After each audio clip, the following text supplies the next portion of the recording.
Hello বন্ধুরা, সবাই কেমন আছে? তোমাদের সকলকে আমার আরেকটি মিনি ব্লগে স্বাগত। তো এটা ছিল বর্ণালীর বিয়ের আগের দিনের ব্লগ। সকাল সকাল আমি আর বর্ণালীর দাদা বেরিয়ে পড়েছিলাম বাজারের উদ্দেশ্যে কিছু কেনাকাটি করার জন্য। তারপরে কিছু কেনাকাটি করে চলে এলাম এই মন্দিরটাতে। এই মন্দিরের নামটা আমি ডিসক্রিপশান বক্সে দিয়ে দেবো, তোমরা একটু দেখে নিও, অনেক বড় নামটা।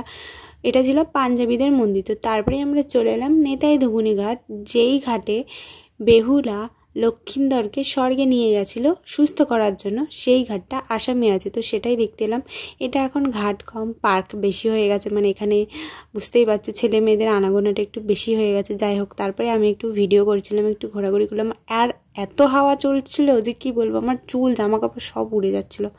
যাই হোক, ঘুরে টুরে তারপরে আমরা বাড়ির দিকে রওনা দিলাম, যেহেতু অনেকটা লেট হয়ে গেছিলো। আর আমি মেন গেছিলাম ফুল কিনতে বর্ণালীর খোপায় দেওয়ার জন্য, কিন্তু সেটা পাইনি। তো বাড়িতে এসে দেখলাম বর্ণালীকে শাঁখা পরানো হচ্ছে, 2টো শাঁখা পরিয়েছিল আর বেঁধে দিচ্ছিলো সেটা। তো তারপরে সবাই একটু আশীর্বাদ করে নিল। আর এই ম্যাডাম আমার উপর রেগে বসেছিল, কারণ ওকে ছেড়ে বাজারে চলে গেছিলাম। চলো, ভিডিওটা এখানে শেষ করছি। তোমাদের কেমন লাগলো অবশ্যই কমেন্ট করে জানিও, আর চ্যানেলটা সাবস্ক্রাইব করে পাশে থেকো। সবাই ভালো থেকো, সুস্থ থেকো, টাটা, বাই বাই।